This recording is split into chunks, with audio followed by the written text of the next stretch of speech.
বলল চৌকটকে জানো? চৌকট তুমি স্ত্রী, তুমি ভালো, ওটা আমার বাবা ছিল, সে তোমার স্ত্রী হিসেবে ভালো, এর সার্টিফিকেট দিয়ে গেছে। সুবহানাল্লাহ। প্যার হাজির, আবার একদিন হযরত ইব্রাহিম বাড়িতে এলেন, ইসমাইলের বাড়িতে। সেই দিন ইসমাইল বাড়িতে ছিলেন, তিনি সানাকা প্রস্তুত করছিলেন। হযরত ইসমাইল ইব্রাহিমের চেহারা দেখে তীর ফেলে দিয়ে বাবা ফুলের দিকে রওনা হলেন। বাবা ছেলের মিলন ঘটল, তুলাতুলি করলেন। হযরত ইব্রাহিম বলল, বাবা, আল্লাহ পাক আমাকে নির্দেশ দিয়েছেন এই ঘরটা নির্মাণ করার জন্য, এই জন্য তোমার সাহায্য নিতে এসেছি। তুমি কি আমাকে সাহায্য করবে আল্লাহর এই ঘর বানাবার জন্য? হযরত ইসমাইল বলল, বাবা, আপনি যদি আল্লাহর এই খানায় কাবা নির্মাণ করেন, তাহলে আমি আমার সমস্ত কাজ বাদ দিয়ে আমার আল্লাহ সন্তুষ্টির জন্য আপনার সাথে আল্লাহর ঘর নির্মাণে নিযুক্ত হব।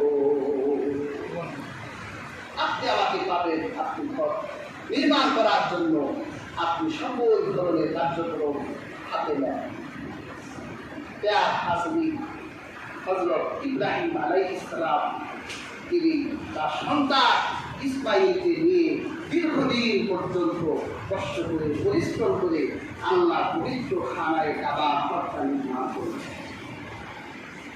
এখানে হাজরে আসওয়াদ আছে। যখন কাবা ভিত্তি তারা নির্মাণ করছিলেন, একটা পর্যায়ে গিয়ে আর উপরে কিভাবে ভিত্তি ইটগুলো তিনি দিবেন, এজন্য সে আর কোনো ক্যালকুলেশন খুঁজে পাচ্ছিল না যে এটা কিভাবে আর উপরে গাঁথনি দেওয়া যায়। তখন আল্লাহ পাক হযরত ইব্রাহিমকে হাজরে আসওয়াদ দিয়েছিলেন। এই হাজরে আসওয়াদ পাথরের উপর তিনি যখন দাঁড়াতেন, এই পাথরটা তাকে উপরে উঠাই দিত। তিনি গাঁথনি দিতেন, আবার তাকে নামাই দিতেন। এটা লিফট। এই লিফটের থিওরি হযরত ইব্রাহিম 1000 বছর আগে দুনিয়া বাতিল করে গেছে। সুবহানাল্লাহ।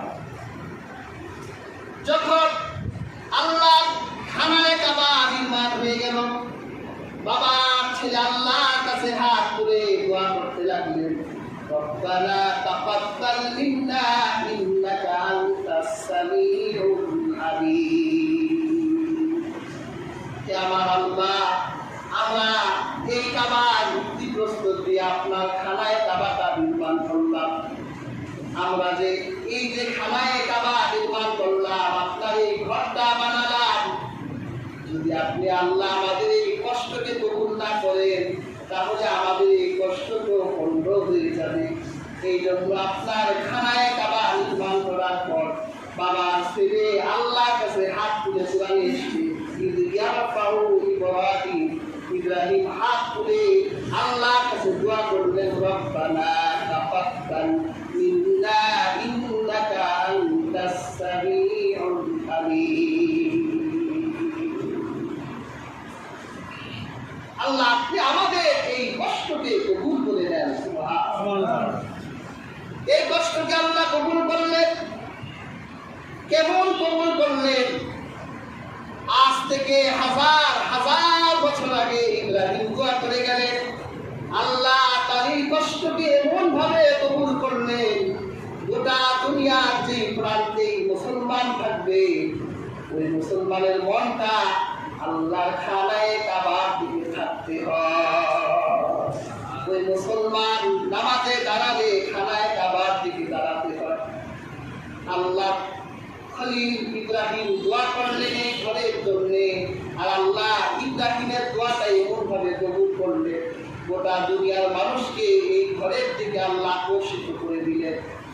শুধু তাই নয়, উম্মতে মুসলিমার মধ্যে আল্লাহ তাদেরকে সমর্থন দিয়েছেন, ধন দিয়ে, শক্তি দিয়ে, আল্লাহ তাদের জন্য এই ঘরের সাক্ষাৎকে খরচ করে দিয়েছে। ওয়ালিল্লাহি আলান নাসি হিজ্জুল বাইতি মান ইসতাতা ইলাইহি সাবিলা।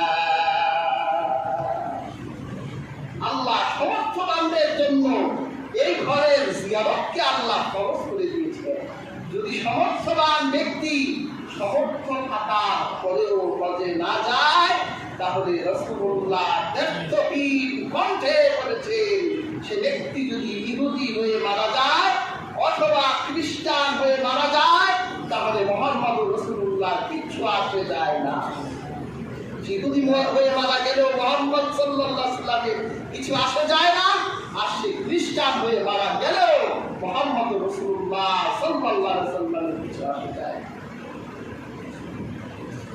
এই ঘরটাকে আল্লাহ গোটা দুনিয়ার কেন্দ্র বানিয়ে দিয়েছিলেন। এই ঘরকে কেন্দ্র করে আল্লাহ গোটা দুনিয়ার মুসলিমদেরকে ঐক্যের এক ইশারা দিয়েছেন।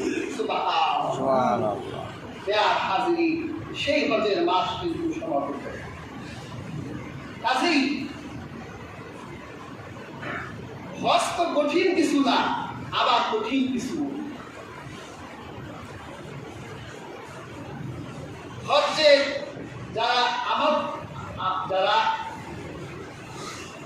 ইসলামী মাসায়েল এবং গবেষণা করে, তারা আল্লাহর কোরআনকে, রাসূল কারীম সাল্লাল্লাহু আলাইহি ওয়াসাল্লামের হাদিসকে বিশ্লেষণ করে তারা হজকে তিনটি শ্রেণীতে ক্লাসিফিকেশন করেছে, তিনটা ভাগে ভাগ করেছে। একটা হজকে বলা হয় ইফরাদ, আরেকটা হজকে বলা হয় তামাত্তু, আরেকটা হজকে বলা হয় কিরান। ইফরাদ হলো একাকী, একটি ইহরামে হজ সম্পূর্ণ করা। আর তামাত্তু, এটা এই হজে একটা উমরা করা যায়, একাধিক উমরাও করা যায়, একটা করাই হচ্ছে উত্তর, আরেকটা বড় হজ করা যায়। আর হজ্জে কিরান হলো এক নিয়তে এক ইহরামে উমরা এবং হজ করা। পৃথিবীর সকল মুহাদ্দিস, মুফাসসির, ফকিহরা একমত, সর্বোত্তম হজ হলো হজ্জে কিরান, যেটা এক নিয়তে এক ইহরামে হজ এবং উমরা হয়ে যায়। তবে যারা দূর দূরান্ত থেকে যায় তাদের জন্য হজ্জে তামাত্তুটাই করা উচিত, কারণ মাঝখানে অনেক ডিস্টেন্স থাকে। এক নিয়তে এক ইহরামে উমরা এবং হজ করা তাদের জন্য অনেক কষ্ট করতে যায়। এই যে যারা এখন যাচ্ছে হজে, তারা যদি ইচ্ছে করে তাহলে একটা উমরাও করতে পারবে, আবার বড় হজও করতে পারবে। উমরায় দুইটা ফরজ থাকে, দুইটা ওয়াজিব থাকে। আর আমাদের বিখ্যাত কিতাব কুতুবীতে বড় হজ্জে ওয়াজিব 5টি কথা, অনেক বর্ণনায় 6টির কথা উল্লেখ করা হয়েছে এবং 3টি ফরজের কথা উল্লেখ করা হয়েছে। হজ করাটা যেরকম ফরজ, হজের মাসালা জানাও ওই রকম ফরজ। হজ্জের 3টি ফরজ হলো, এর একটি হলো ইহরাম বাঁধা। ইহরাম কাকে বলে? মানে কিছু জিনিস আল্লাহ নির্দিষ্ট সময়ে, নির্দিষ্ট স্থানে, নির্দিষ্ট দিনের মধ্যে কিছু কাজকে আল্লাহ হারাম করেছে। মাথার চুল কাটা যাবে না, হাতের নখ কাটা যাবে না, শরীরে সুগন্ধি লাগানো যাবে না, এরকম কিছু কাজকে আল্লাহ সুবহানাহু ওয়া তাআলা হারাম করেছেন। এই ইহরাম যারা বাংলাদেশ থেকে যায়, ইহরামের কিছু আদাব আছে, যেমন প্রথম নিয়ত করতে হয়, এরপর গোসল অথবা ওযু। আপনি যেখান থেকে ইহরাম করবেন সেখানে গোসল করা সম্ভব হলে গোসল করে নেবেন, অথবা বাড়ি থেকে যদি কেউ গোসল করে এয়ারপোর্টে যায় সেখান থেকে ইহরাম করবে, তাহলে ওই পর্যন্ত যদি তার গোসলের পবিত্রতা থাকে তাহলে ওটা গোসলের ইহরাম হয়ে যাবে। আর যদি ওই পর্যন্ত তার ওযু না থাকে তাহলে ওখানে গিয়ে সে ওযু করে সে ইহরামের নিয়ত করবে। সেলাইবিহীন 2টি কাপড়টা পরিধান করতে হবে, ডান বগলের উপর দিয়ে কাপড়টা পেঁচাই দিতে হবে। এরপর তার 2 রাকাত নামাজ আদায় করতে হবে। তারপর তাকে তালবিয়া পাঠ করতে হবে, লাব্বাইক আল্লাহুম্মা লাব্বাইক লাব্বাইক লা শারীকা লাকা লাব্বাইক ইন্নাল হামদা ওয়ান নি'মাতা লাকা ওয়াল মুলক লা শারীকা লাকা লাব্বাইক। এই তালবিয়াটা করে তাকে বিমানে উঠে যেতে হবে। ইহরাম কাজ শুরু হয়ে গেছে, তাহলে ইহরামের খরচ আদায় হয়ে গেছে। সে যখন আল্লাহ খানায়ে কাবায় পৌঁছে যাবে, বড় হজ্জে তার 9 তারিখে আরাফার মাঠে উপস্থিত থাকবে। সেখানে গিয়ে তাকে ফজরের নামাজ আদায় করে সূর্য অস্তের আগ পর্যন্ত তাকে আরাফার মাঠে থাকতে হবে। একজন মানুষের জীবনে সবচেয়ে বড় আমল হলো আরাফাতের মাঠের আমল। সুবহানাল্লাহ। এই যে পৃথিবীতে যত দিন দেখেন, যত রাত দেখেন, যত ইবাদত দেখেন, সবচেয়ে দাবি হচ্ছে আরাফাতের মাঠে অবস্থান করার ইবাদত। কারণ এই আরাফাতের মাটি আল্লাহ হাসরের ময়দান বানাবেন। সুবহানাল্লাহ। এরপর 10 তারিখে তাকে তাওয়াফে জিয়ারত করতে হবে। সেই দিন আরো অনেক কাজ থাকে, মাথা মুন্ডন করতে হয়, মুহাল্লিকিনা রুউসাকুম ওয়া মুকাসসিরিন, সাই করতে হয়, সাফা মারওয়ায় দৌড়াতে হয়। তবে সেই দিনের খরচ হলো তাকে আল্লাহর খানায়ে কাবা তাওয়াফ করতে হবে। এখানে অনেকে তাওয়াফ করতে গিয়ে ভুল করে। কাবার 4টা কর্নার আছে, একটা কর্নারে হাজরে আসওয়াদ, সবচেয়ে দক্ষিণ দিকে যে কর্নার এটা হচ্ছে হাজরে আসওয়াদ। এখানে হাজরে আসওয়াদ,